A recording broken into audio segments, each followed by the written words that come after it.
Madame la Présidente, Madame la Vice-présidente, le 23 juin 2016, votre rapport a pris un sérieux coup de vieux. Il s'est trouvé dépassé par le nouveau printemps des peuples d'Europe. La preuve, 3 fois vous y citez le Grand Londres, mais le peuple britannique a repris sa liberté. Certes, vous ne tombez pas dans les considérations oiseuses d'Anne Hidalgo et de Sadiq Khan sur les villes-mondes, comme si Paris ne vivait pas de l'exploitation de la France des oubliés, comme si Londres ne vivait pas de l'exploitation de la Grande-Bretagne des oubliés. Pourtant, vous êtes dans la même logique. Le titre de votre rapport, « Première région d'Europe », en est l'illustration. Il inscrit votre démarche dans une concurrence entre les régions, y compris entre régions françaises, pour la plus grande gloire de la Commission de Bruxelles. Et la campagne Welcome que vous avez engagée dès le lendemain du Brexit en est une autre illustration. Je ne voudrais pas être discourtois, Madame la Présidente, mais cette campagne que vous menez avec le gouvernement socialiste relève de la niaiserie.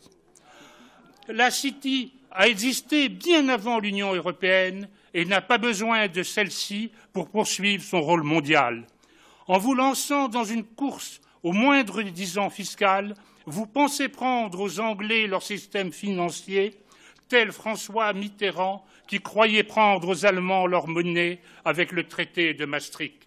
25 ans après, tel est pris qui croyait prendre.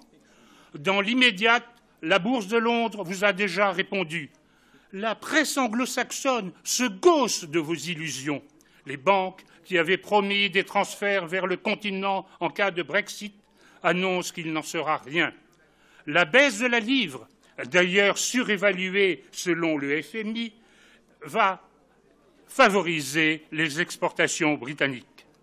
Au cours de l'histoire, la nation anglaise a su montrer un égoïsme sacré qui lui a permis de surmonter bien des épreuves. C'est cet égoïsme qui lui a permis de résister seul face à la bête immonde pendant les années les plus sombres de l'histoire de l'Europe.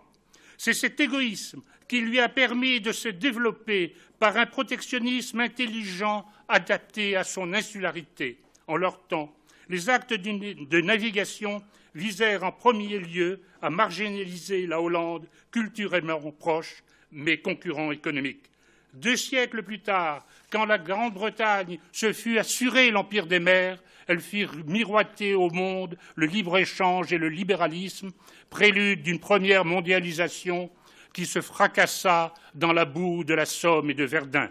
Soyons-en sûrs, cet égoïsme sacré permettra à la Grande-Bretagne de bientôt surmonter les quelques turbulences actuelles sur le marché immobilier spéculatif.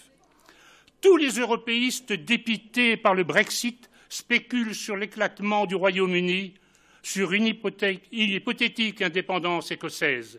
Casser les nations est le seul moyen qu'ils ont trouvé pour imposer leur fantasme de société post-nationale et donc post-démocratique.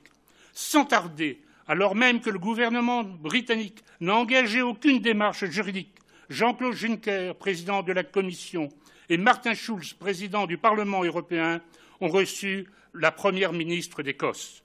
Or, comme le montre votre rapport, à votre niveau, vous participez à cette casse des nations. De toutes les régions avec lesquelles vous établissez des liens privilégiés, la seule qui ne soit pas une région capitale est la Catalogne. Or, précisément, elle est dirigée par des indépendantistes, n'ayant d'ailleurs obtenu qu'une étroite majorité. Ce choix n'est pas innocent. Il conforte ceux qui veulent faire éclater la nation espagnole. Non seulement votre rapport apparaît déjà archaïque, mais il sent le rance d'une construction européenne qui se fait contre les nations et donc contre les peuples. Au Front national, nous sommes attachés à la souveraineté nation de toutes les nations, seul cadre démocratique qui permette à chacun d'exercer pleinement sa citoyenneté. Nous sommes attachés à l'unité et à l'indivisibilité de la République. Nous ne pouvons donc que rejeter votre rapport si conforme à l'idéologie dépassée de l'européisme mortifère. Merci. Que ce soit dans le rapport ou que ce soit dans les réponses que vous avez apportées, Madame la vice-présidente, il y a toujours la confusion entre ce que l'Europe peut faire pour la région et ce que la région peut faire pour l'Europe. Alors je ne reviendrai pas sur toutes les procédures, etc. Je veux simplement dire que vous vous plaignez d'une technocratie qui empêche d'agir. Vous avez parlé de camisole de force. Et là, nous partageons tout à fait votre analyse. Mais est-ce que vous croyez que vous allez pouvoir réformer cette Europe? Elle a été conçue comme ça par Jean Monnet et quelques autres après l'échec de la CED.